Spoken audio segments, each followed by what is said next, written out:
Leero kyangu okugonjoola ekizibu ky'enjala nga tukozesa tekinologiya abaddewo edda. Ekyokulabirako ekimu ekyewuunyisa zi faamu eziyimiridde. Enjawulo enkulu wakati w'ennimiro eziyimiridde n'ebifo by'ennono ebikola girina wuzi.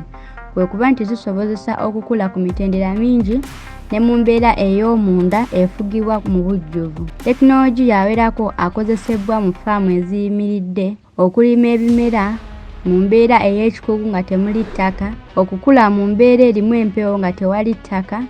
Tekinologiya agatta hydroponics n'obulunzi bw'omu mazzi okulunda ebyennyanja. Kale tulaba ng'ettaka terikozesebwa, tewali biwuka, tekyetaagisa kukozesa ddagala lya biwuka. Ebintu ebikolebwa biyonjo mu butonde. Enkola y'obutonde enzigale si ya bulabe eri obutonde, obulungamu bwayo bweyogera. Faamu ya Mirai Corp Vertical mu Japan y'emu ku faamu z'ekibuga ezisinga obunene ku nsi. Kyetaaga amazzi matono ebitundu 98 ku buli 100 okusinga ku faamu eya bulijjo era kivaamu emirundi 5 ku 100.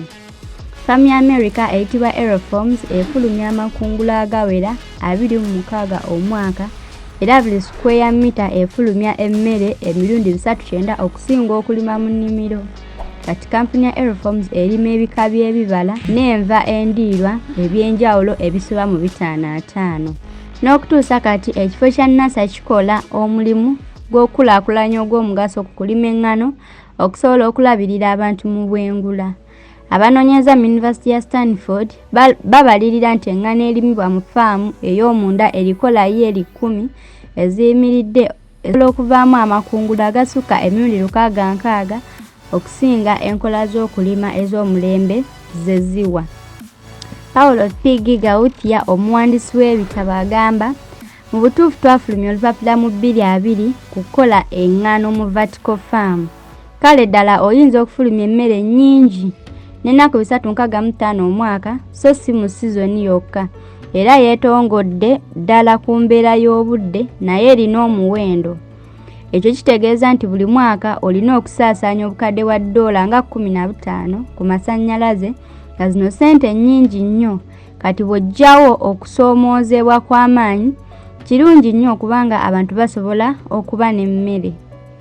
Era tujja kugonjoola ekizibu ky'amasannyalaze mu mwaka ogusooka ogw'ekiseera ky'enkyukakyuka okudda mu kibiina ky'abayiiya olw'okuleeta mpolampola ebyuma ebikola amasannyalaze ebitaliimu mafuta.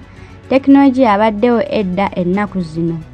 Omukisa omulala ogw'ekitalo ennimiro eziyimiridde gwe ziwa kwe kulima enva wonna ku nsi. Ekimu ku byokulabirako ng'ebyo ye Antarctica. Nyimiridde wano mu Antarctica greenhouse yaffe okuva mu projekiti ya ISS era leero nja kukuwa okutunuulira amangu okwetooloola. Nga bw'olaba wano nzingiddwa ebimera.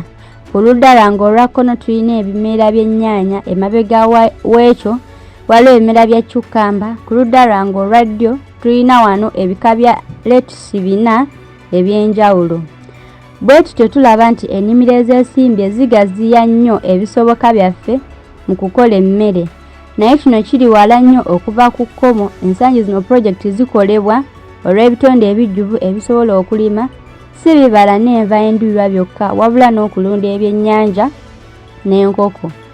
Omukulu w'ebifaananyi Omufalansa Pierre Sachs ateesezza faamu eyeesimbye ey'emirimu egy'enjawulo nga muno mwe musobola okubeera amayumba, faamu, ebifo eby'okwesanyusaamu, ebyokulya n'amaduuka.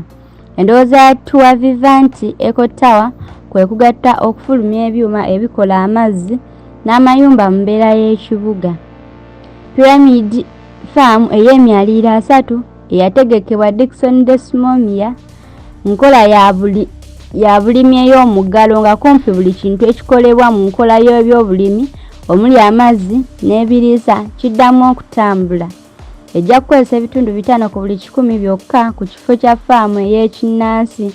Emu ku faamu ng'ezo ejja kubaamu ebibala n'enva endiirwa ebyenjawulo, ebyennyanja n'enkoko era buli mwaka ejja kuliisa abantu nga emitwalo 5.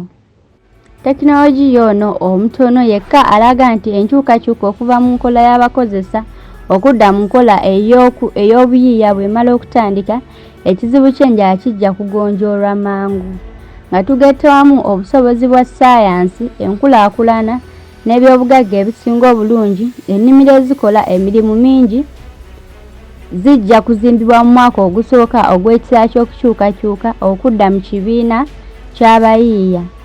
Mu bifo ng'ebyo ng'ogyeko okulima ebimera, wajja kubaawo n'ennimiro z'ebyennyanja, obulunzi n'enkoko mu kizimbe kimu. Omwaliro ogusooka gwa ffaamu y'ebyennyanja, omwaliro ogwokubiri n'ogwokusatu guweereddwa obulunzi, emiryango egya waggulu gya bintu ebikolebwa mu bulimi, ebimera, obutunda, ebibala n'enva endiirwa. Tusobola okutondawo ennimiro ng'ezo ne mu bitundu awatali kintu kyonna kimera ate ng'ettaka terisaanira kubeeramu bantu. Tujja kufuula eddungu lya Sahara ekitundu ekisinga obugimu ku nsi. Ebintu ebipya ebitaliimu ddagala oba eddagala eritta ebiwuka bijja kubeera ku mmeeza yo ekiseera kyonna mu mwaka wonna mu nsi.